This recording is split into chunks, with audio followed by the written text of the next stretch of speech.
Salam sejahtera dan salam Malaysia Madani saya ucapkan kepada Encik Megat Muhammad Nur bin Megat Teh. Pada hari ini saya akan membentang tentang MUZK 1103 Asas Kemahiran Nyanyian. Ini merupakan serba sedikit pengenalan daripada diri saya. Diberi nama Joel Joy Biksi Sipin dari kelas musik E, program persediaan ijazah sarjana muda perguruan PPISMP.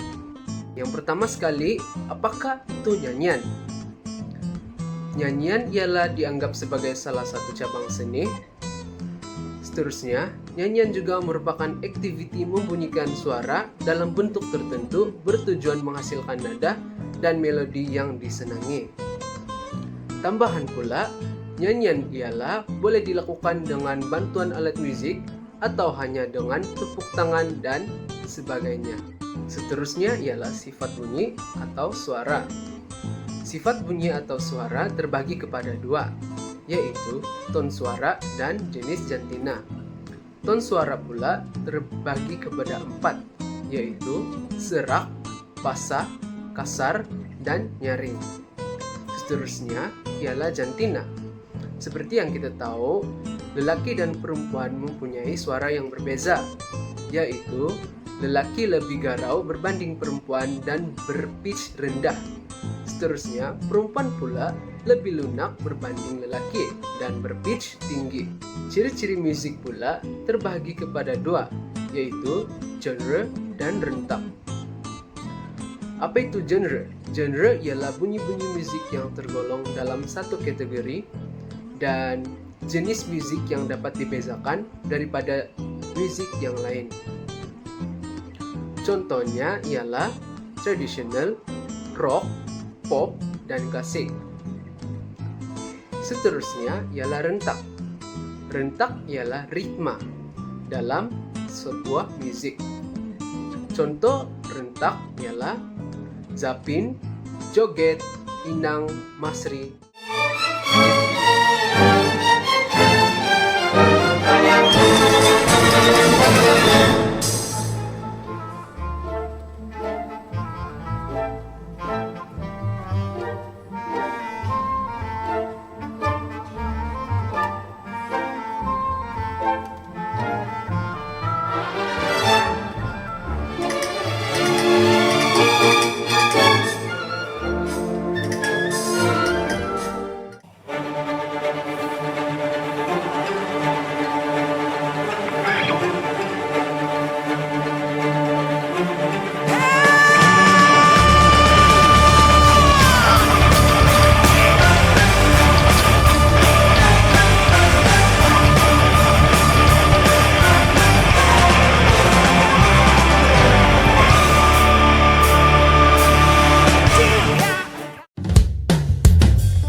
Yang pertama ingin ku lihat saat mentari mulai bersinar. Kaulah yang terakhir ingin ku lihat. Dengar kaulah menyanyi merdu rindu pada desaku. Asyik duduk di kayu laju, asyik unggas berlagu merdu, masih tidak ku jemu.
merupakan aspek yang penting dalam nyanyian karena estetika merupakan kemuncak tertinggi dalam sebuah karya seni. Selain itu, estetika juga dikenali sebagai bernyanyi dengan penuh perasaan atau menghayati lagu sehingga boleh membantu dan memukau hati penonton. Tambahan pula, estetika juga dikenali sebagai bernyanyi dengan menggunakan kawalan vokal dengan mengawal dinamik suara mengikut kesesuaian lagu. Dalam bernyanyi juga, kita haruslah mengetahui prinsip-prinsip asas nyanyian dalam nyanyian. Terdapat beberapa prinsip asas nyanyian yang perlu kita ketahui, yaitu posture, pernafasan, vokal, sebutan tone, nada atau pitch, penguasaan legato, penampilan yang bijak, dan artikulasi. Seperti yang kita tahu, disiplin merupakan salah satu aspek yang harus kita terapkan dalam kehidupan harian kita. Dalam proses pembelajaran nyanyian juga, disiplin harus diterapkan, yaitu melibatkan rutin. Melibatkan latihan rutin seperti melatih pernafasan. Hal ini untuk meningkatkan keyakinan diri, membiasakan posture yang betul, memproduksi suara yang nyaring dan bertenaga. Selain daripada itu, ialah dedikasi. Dalam dedikasi, kita dapat menumpukan fokus pada latihan dan mengurus masa latihan kita dengan baik. Dalam penguasaan kemahiran vokal pula, terdapat intonasi, teknik pernafasan, dan kawalan vokal. Intonasi memang dikenal sebagai cara untuk memberikan tekanan pada kata atau kalimat ketika diucapkan. Selain itu, intonasi juga ialah nada yang dikeluarkan akan lebih jelas dan dapat disampaikan dengan baik. Akhir sekali, intonasi juga adalah tinggi rendahnya nada pada satu kalimat yang diucapkan dengan penekanan-penekanan yang tertentu. Teknik pernafasan. Dengan pengurusan pernafasan yang baik, seseorang dapat menghasilkan tone yang berkualitas, sebutan yang jelas, serta nada dan pitch yang tepat. Di samping itu, penyanyi dapat menyanyikan frasa yang panjang dengan selesa. Terusnya ialah kawalan vokal. Penguasaan teknik vokal amat penting untuk meningkatkan kualiti nyanyian. Dapat dilihat bahwa perbezaan kualiti penyanyi yang mengaplikasikan kawalan vokal dengan yang tidak mengaplikasikan kawalan vokal seperti berikut. Forgive me,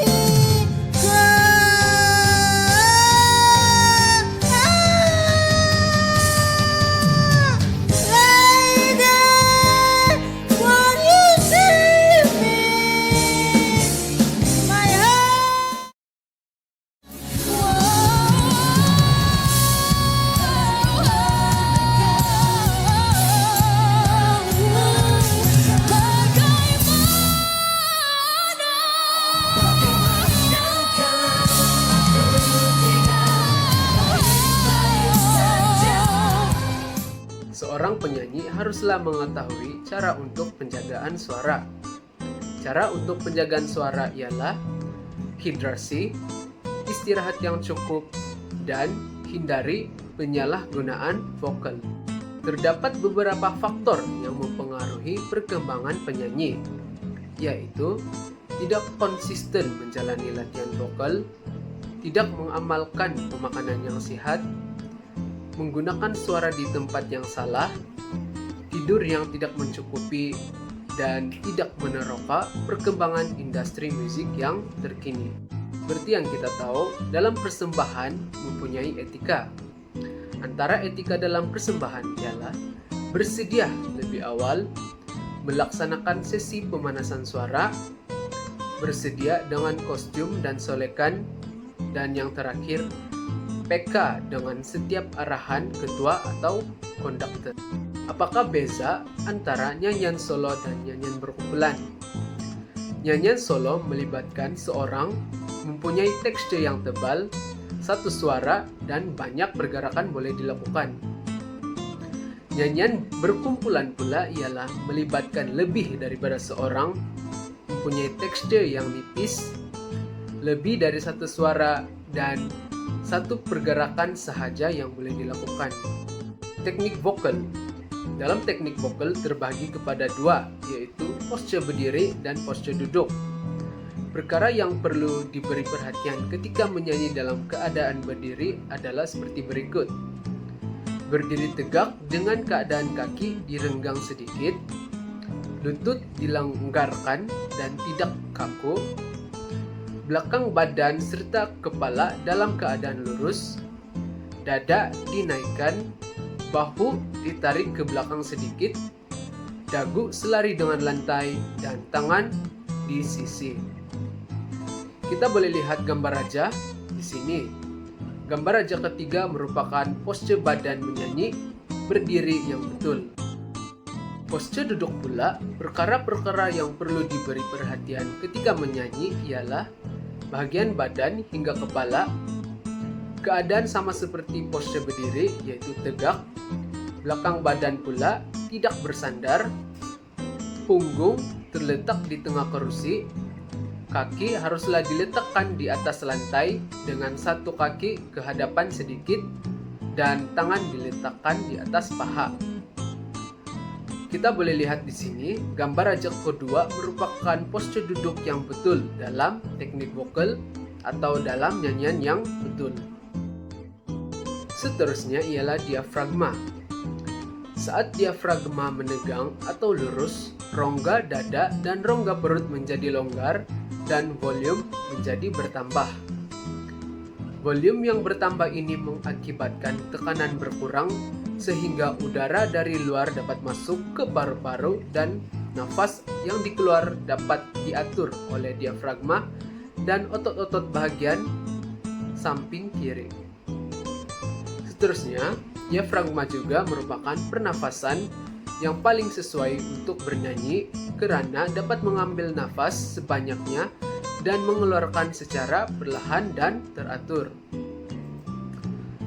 Tambahan pula, dalam pernafasan diafragma, udara ditarik sedalam yang mungkin dan disimpan dalam diafragma. Kemudian, udara dikeluarkan secara perlahan sewaktu bernyanyi. Pernafasan ini memungkinkan kita menghasilkan suara yang murni dan nafas yang panjang. Cara untuk menyanyi dengan diafragma adalah menganggapnya seperti platform atau permukaan meja. Otot-otot mestilah kuat dan stabil, serta mampu menyediakan asas untuk bunyi keluar melalui ruang udara. Untuk bernafas melalui diafragma, tarik nafas sedalam mungkin sambil tolak perut Anda keluar sejauh mungkin dalam kedudukan badan yang stabil. Kemudian, hembus dan tarik perut Anda kembali. Pastikan bahu Anda tidak bergerak. Intercostal. Di sini kita dapat melihat anatomi intercostal, yaitu tulang rusuk peparu kanan, bronchiole, alveolus, dan bronchus, tulang-tulang rusuk peparu kiri. Dan di sini kita boleh lihat di mana kedudukan diafragma. Tambahan pula, trakea membenarkan aliran keluar masuk udara. Dalam intercostal pula terdapat otot dalam dan otot luar. Apa itu clavicle? Clavicle merupakan tulang yang membentuk bahu dan menghubungkan lengan atas dengan batang tubuh. Clavicle adalah satu-satunya tulang yang memanjang secara horizontal di tubuh. Tambahan pula, clavicle ialah tulang panjang terbentuk sigmoid yang membentuk bahagian depan bahu. Tulang clavicle berada di antara tulang belikat dan tulang dada. Akhir sekali, setiap manusia mempunyai dua tulang selangka ataupun clavicle. Satu di sebelah kiri dan satu lagi di sebelah kanan. Kita akan mempraktikkan aktiviti teknik pernafasan yang betul. Ini ialah video atau contoh cara mempraktikkan teknik pernafasan yang betul.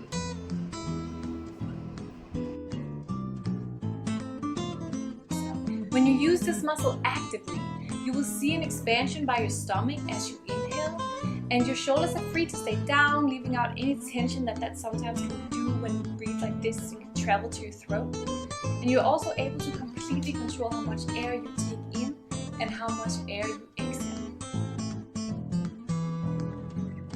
Lay down on your bed or floor and place a book on your stomach. Now as you inhale, try lifting the book with your stomach by breathing deeply into the spot where you feel the weight of the book. Then lower the book again as you exhale. Once you're able to do this, try holding the book up for 5 seconds before letting it back down. Stand back up and transfer the motion by trying to push the book outward as you inhale. I find that this is often a little bit harder than when you were first lying down. Try it a few times and don't despair if you don't get it right away. Apakah itu phonation? Phonation merupakan salah satu proses phonatory menyuarakan, berlaku apabila udara dikeluarkan dari paru-paru melalui glotis, mewujudkan penurunan tekanan melintasi laring, dan apabila penurunan ini menjadi cukup besar, lipatan vokal mula berayun.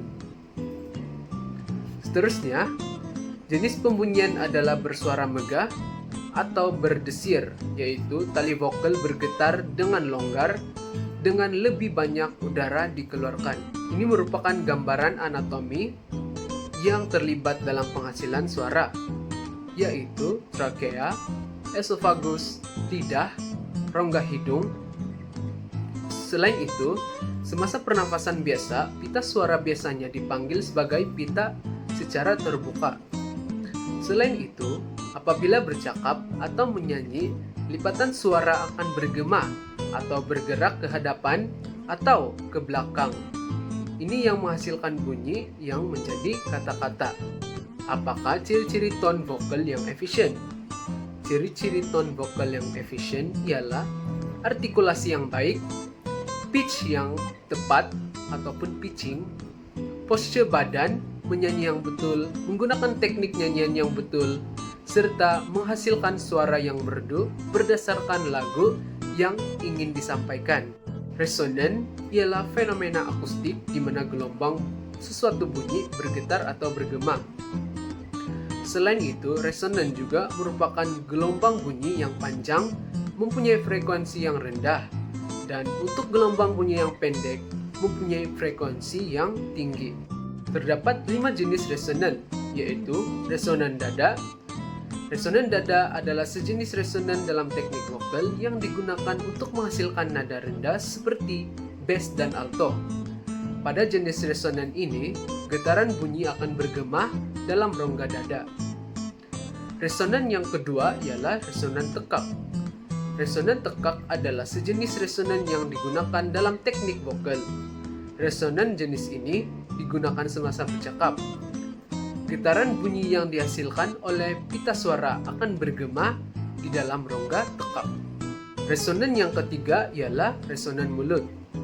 Resonan mulut adalah sejenis resonan dalam teknik vokal yang digunakan untuk menghasilkan nada standar.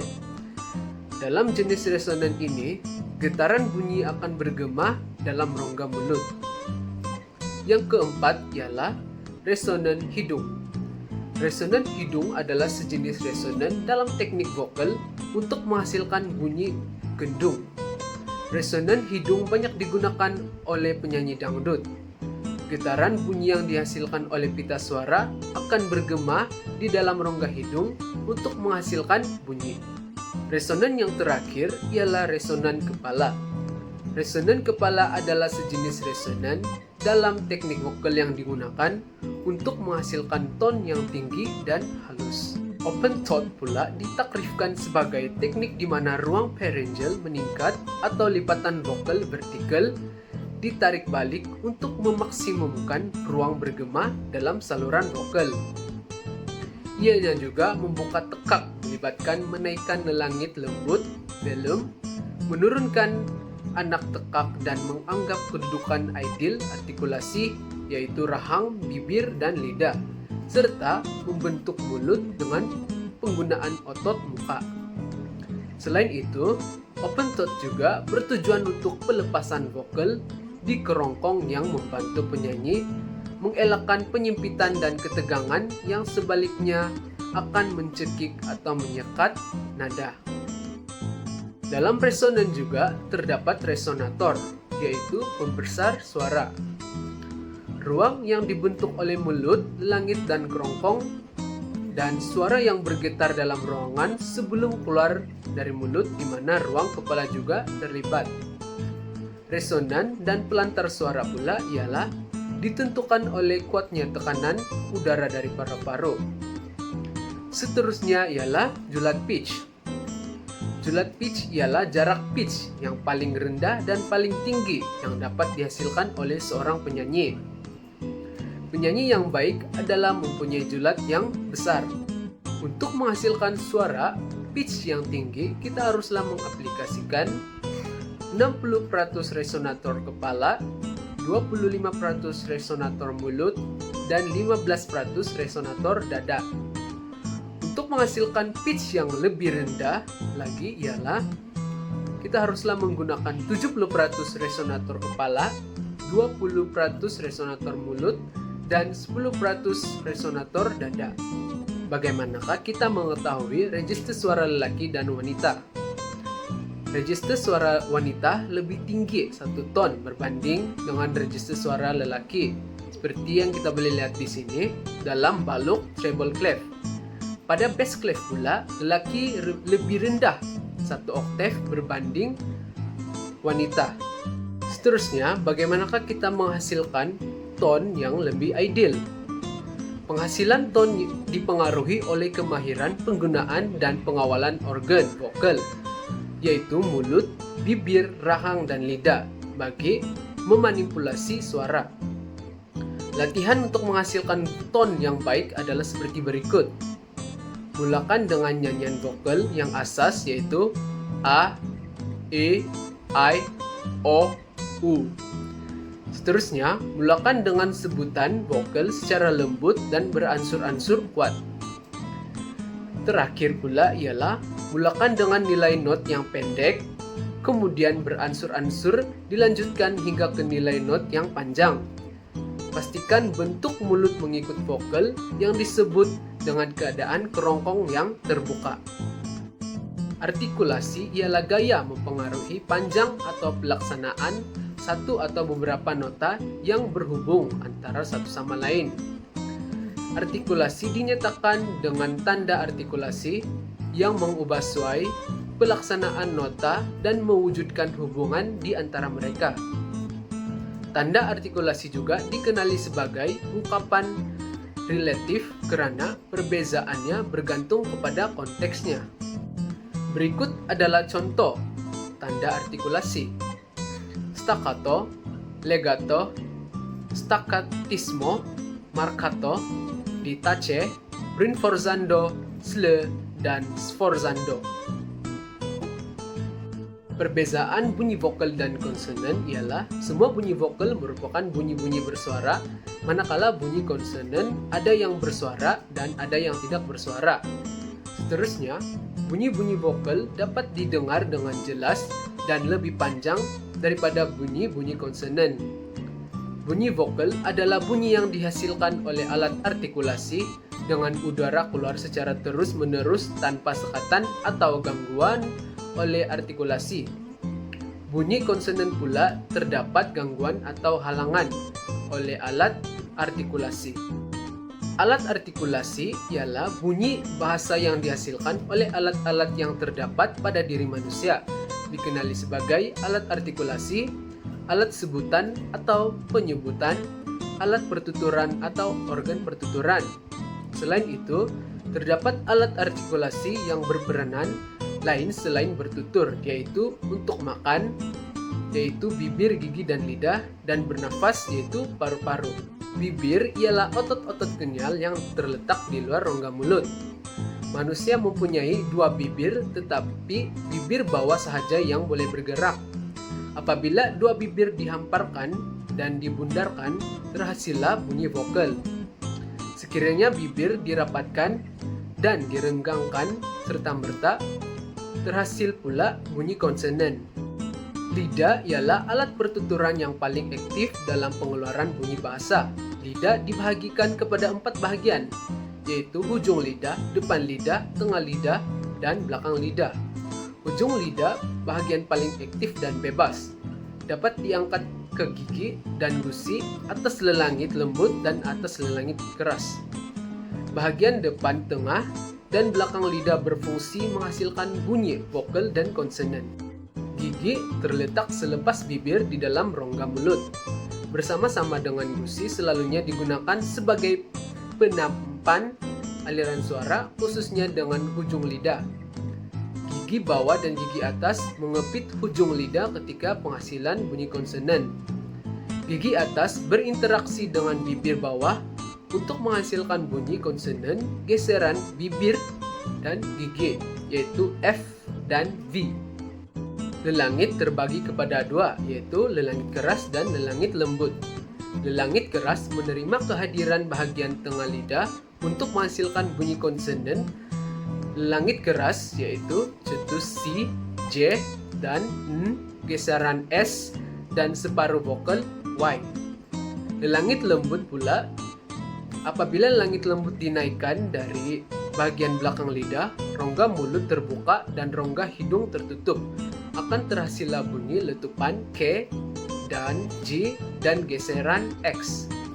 Apabila lelangit lembut diturunkan hingga menyentuh bagian belakang lidah, rongga hidung terbuka dan rongga mulut tertutup menghasilkan bunyi konsonan lelangit lembut, yaitu sengawan N atau N. Rongga hidung terletak di atas rongga mulut. Rongga ini boleh dibuka dan ditutup oleh anak tekak. Sekiranya rongga hidung ini terbuka, arus udara yang melaluinya dan keluar melalui lubang hidung akan menghasilkan bunyi konsonan, sengau, serta vokal E, I. Seterusnya, rongga tekak. Rongga tekak terletak di bawah rongga hidung dan bersambung dengan rongga mulut. Udara dari paru-paru melalui rongga ini sebelum masuk sama ada ke rongga mulut atau rongga hidung. Rongga mulut pula memuatkan banyak alat artikulasi, yaitu gigi gusi, lelangit lembut dan lelangit keras, anak tekak, dan lidah. Rongga mulut dibuka apabila belakang lidah diturunkan daripada lelangit lembut dan sebaliknya ditutup apabila belakang lidah menyentuh lelangit lembut. Seterusnya ialah membaca puisi, drama, dan menyanyi. Kita haruslah memahami situasi dan mendalami maksud untuk mendapatkan suasana atau mood ketika berpuisi, berdrama, atau menyanyi. Hal ini penting diaplikasikan agar dapat menyampaikan message kepada penonton. Kedua ialah menampilkan ekspresi yang tepat atau bersesuaian berdasarkan message yang ingin disampaikan. Hal ini dapat membantu untuk menyampaikan emosi yang tepat kepada penonton.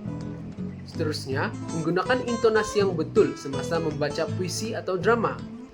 Hal ini membantu menyampaikan pesan dan makna tentang suasana sebuah puisi atau drama. Yang terakhir ialah pengucapan yang jelas. Pengucapan yang jelas membolehkan pendengar mudah memahami maksud dan makna yang ingin disampaikan dalam sebuah puisi atau pemantasan drama. Sampai di sini saja pembentangan saya.